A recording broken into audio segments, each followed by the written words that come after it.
No, puntahan muna natin si Jason sa mga kababayan. Oh, meron kasing pinapakalat si Jason sa ano, ang hinayupak na ito. Eto, para sa inyo to, do sa mga DDS na nanonood dyan, oh, eto yung idol nyo, nagpapakalat ng fake news. Oh. Dinismiss po. Ayan. Buo na ba ang ipin nito?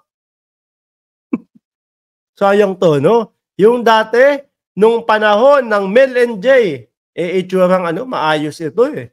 Ngayon po kung ano-ano na. Siguro kung sakali na hindi to mga kababayan, kung hindi to partido ni dating Pangulong Duterte tapos umiiral pa din po ang tokhang ngayon.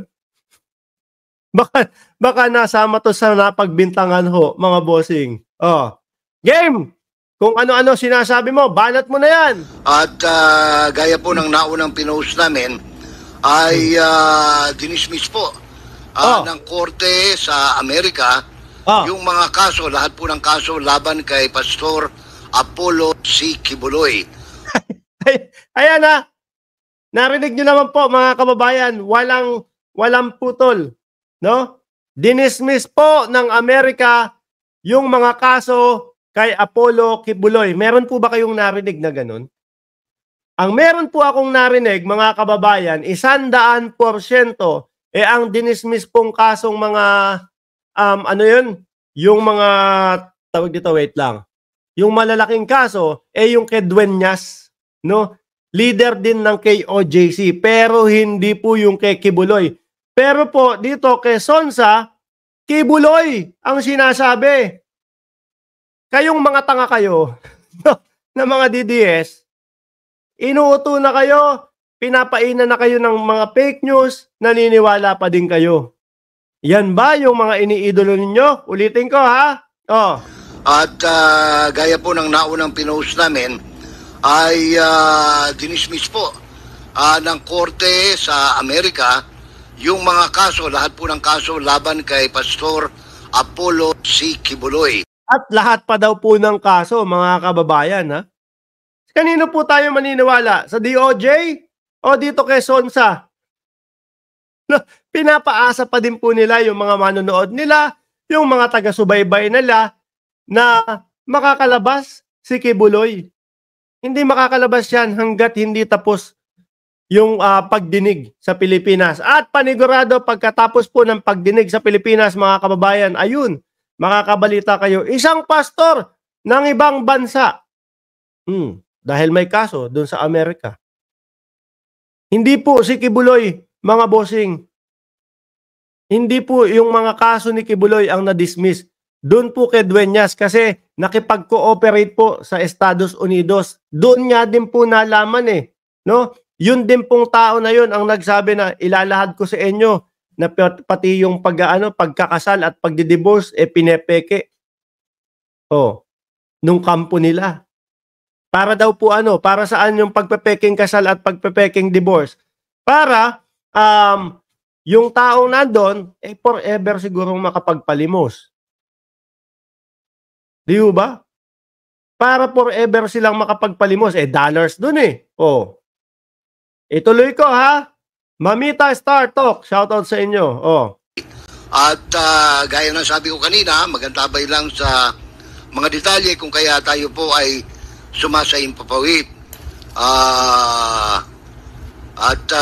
Ayon po rito, sa balitang ating natanggap mula sa ating mga kasamahan sa Amerika, ang korte po sa Amerika ay binasura ang mga kasong human trafficking, forced labor, and money laundering laban sa leader ng Kingdom of Jesus Christ o KOJC. At yan po ay walang iba kundi si Pastor Apollo C. Kibuloy. Minsan matatawa ka na lang dito sa nahinayupak na ito no? Kung ano-ano na lang po yung binabalita, no? Hindi na po nahihiya sa taong bayan na siya dati kagalang-galang na news anchor, tapos ang bagsak po puro ka fake newsan. Naubos na po ang ngipin sa bunganga. Yung pagpe-fake news pa din po niya, hindi pa din po nauubos, mga kababayan. No? Isang mabilis at isang walang putol dito sa sinasabi ni Jason Sa. Yung iba dito, nako. Ito ang idol nila. Oh, Jason sa, dahan-dahanin mo. At baka malugas yung ibang natitirang ngipin mo diyan, kaka-fake news mo. At gaya po ng naunang pinost namin, ay dinismiss po ng korte sa Amerika yung mga kaso, lahat po ng kaso laban kay Pastor Apollo C. Kibuloy. Gaya ng sabi ko kanina, magantabay lang sa mga detalye kung kaya tayo po ay sumasayang papawid.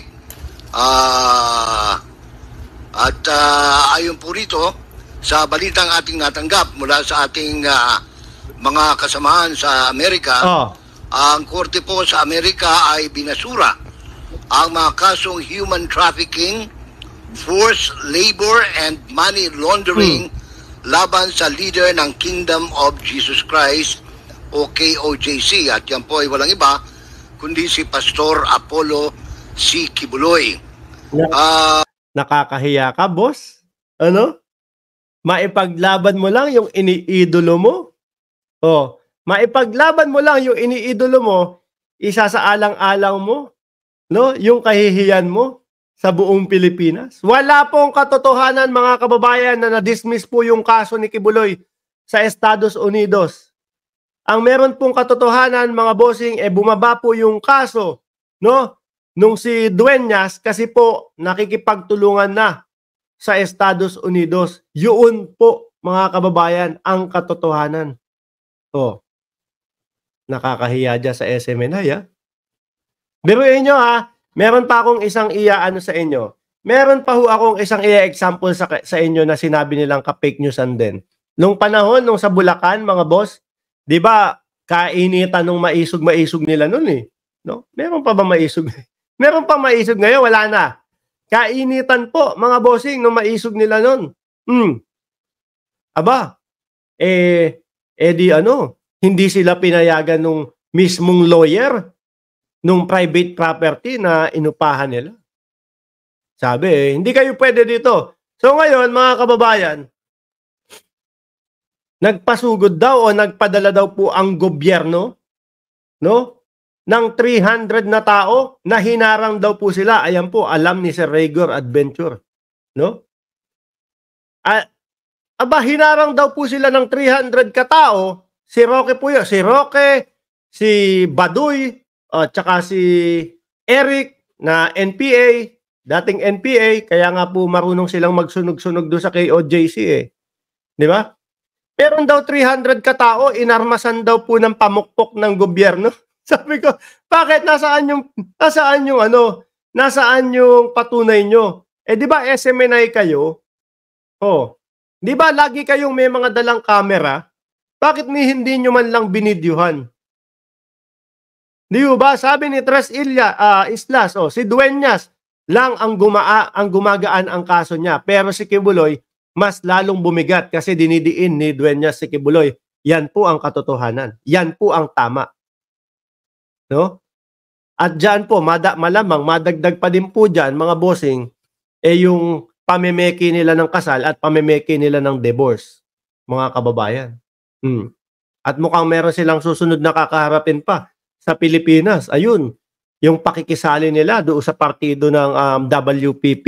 Hindi naman daw po sila pinapayagan. Ano ba tong mga to? Ano nangyari sa inyo? Puro fake news na lang? Lagas-lagas na yung ngipin mo. Ubus na yung ngipin mo sa bunganga mo. Fake news pa din ang sinasabi mo. Ay nako, bala kayo. No? Hindi kayo tatanggapin sa langit yan. Alam nyo po mga bossing yung mga ganitong gawain din po nila, wag po tayo magtaka. Meron din pong yan, pananagutan sa batas. Meron din pong pananagutan sa batas. Yan po yung katotohanan eh. Sabi ni Ma'am Kawamura Dayanara, durog na Duterte team. Kaya po, para baka nagbabaka sakali sila na makalusot pa din sila, eto na yung mga sinasabi nila. No? Puro fake news na po. Ano kaya mapapala nila? Kung pekein nila na, hindi, alam ko na. Kaya nila sinasabi yan, no? Gustong ipamukha nila sa mamamayang Pilipino. O tignan nyo, sa Estados Unidos, ano na si Kibuloy? acquitted na o ibinasura na yung mga kaso. Tapos dito na lang sa Pilipinas ginigipit. Tingnan natin ha mga bossing. Tingnan natin. Pupunta ako ngayon sa FBI. FBI. Oh. Kibuloy. Tingnan natin kung nakasalpak pa din yung wanted nila kay Kibuloy. O ayan pa din eh. O. I-share ko sa inyo to ha. O. Nandoon pa din eh. Ayan pa din ho, mga kababayan. O, nasan ba yan? O. Nandiyan pa din eh. O. Nasan ba? Napunta ba? O, ayan pa din ho. Ay, ito ba yun? ito dapat. Yung isa. O, ulitin ko ha. Stop screen. Nakasalampak pa din po yung itsura ni Kibuloy, mga kababayan. Doon sa, ayan o. Wanted pa din po eh. Di ba? O. Most wanted. Ano masasabi nitong wala na si Kibuloy? Diyos ko Lord, kayo talaga dyan sa kampo ninyo. Ay nako, hindi kami magtataka. Kayo ay malalagay sa loob ng piitan, kaka-fake news nyo. Anyway, mga bossing, yan po si Jason sa ngayon. Malayong malayo na po doon sa Jason na dating sinasabi nating hinahangaan natin.